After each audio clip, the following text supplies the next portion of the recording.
Alors, ici, on va obtenir notre pinceau juste à cette zone dans le panneau des outils. Donc, on a le pinceau là et ses cousins. Donc, on peut voir le raccourci clavier qui est B.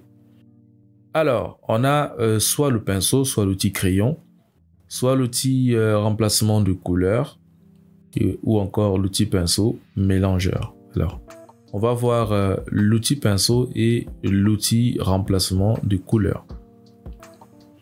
Alors, l'outil pinceau, c'est un vieil outil qu'on utilise dans Photoshop déjà depuis sa création. Donc, vous avez certainement déjà utilisé l'outil pinceau si vous avez ouvert Photoshop. C'est inévitable, surtout pour les personnes qui font de l'illustration. Alors, je ne vais plus rien vous apprendre sur l'outil pinceau par conséquent, mais on va voir quelque chose de plus intéressant, ça sera l'outil remplacement de couleur. Alors, retenons bien, on a ici un petit cercle ou alors un grand cercle, selon ce que vous voyez, à l'intérieur duquel on a une petite croix. Voilà, on peut voir la croix là. Alors, cette croix va nous servir à échantillonner ou alors à sélectionner un échantillon de couleurs dans une zone bien précise et de pouvoir remplacer cet échantillon-là par une autre couleur qu'on aura. Alors, qu'on ait l'outil pinceau ou alors cet outil-ci, alors on peut changer les couleurs juste en venant faire un clic ici.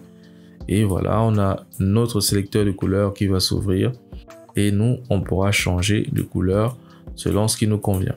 Voilà, je vais prendre par exemple ce violet.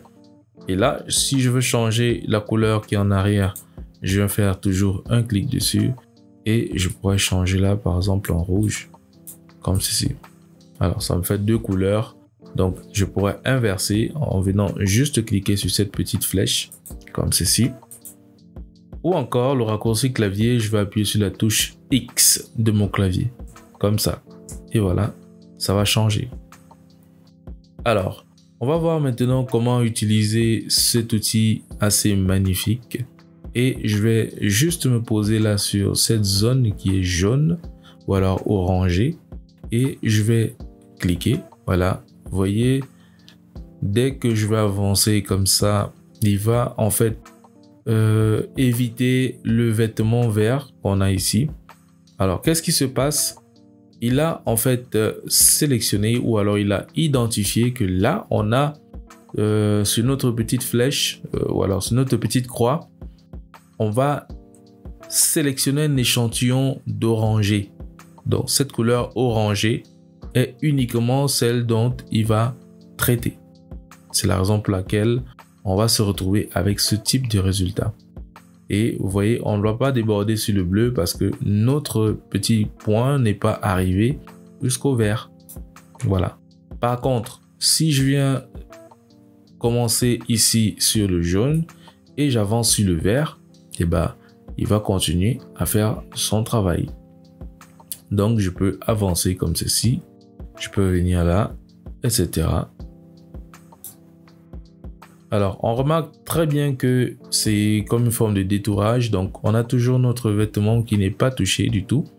Alors, c'est très idéal si on veut changer pas mal de fonds de couleurs sur une image. Je vais faire un CTRL Z. Et cette fois-ci, on va voir juste ici en haut qu'on a d'autres options. Alors, on peut bien évidemment sélectionner, par exemple, cette option-ci qui va nous permettre d'échantillonner directement sur notre image. Alors, je fais un clic comme ceci et voilà.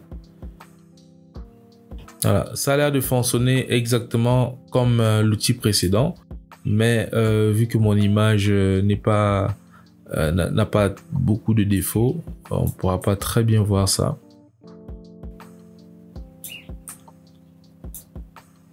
Alors, je vais faire un CTRL Z.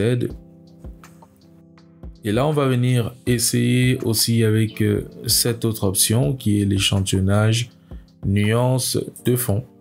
Alors, voilà, je fais un clic et cette fois-ci, il ne va plus changer du tout. Voilà, il ne va pas se comporter n'importe comment comme avec l'autre tout à l'heure. Alors, ce qu'on va faire, c'est donc venir ici modifier la tolérance. Je vais mettre par exemple à 100%. Et voilà, lorsque je vais venir cliquer dessus, on voit qu'il y a du changement. Donc, à chaque fois, il faudra prendre ces éléments-là en compte. Ça veut dire que même si on vient à ce niveau sur cette autre option-là, on peut toujours venir d'abord modifier l'échantillonnage avant de pouvoir appliquer ce qu'on veut appliquer. On voit ici que j'ai augmenté la tolérance et qu'est-ce qu'on constate? On a notre main qui a été touchée. Par contre, nous étions à 30% avant et on n'avait pas notre main touchée. Vous voyez? Alors, c'est très important de pouvoir gérer ça en vérifiant ces paramètres, en ajustant les paramètres aussi selon le contenu qu'on a sur notre image.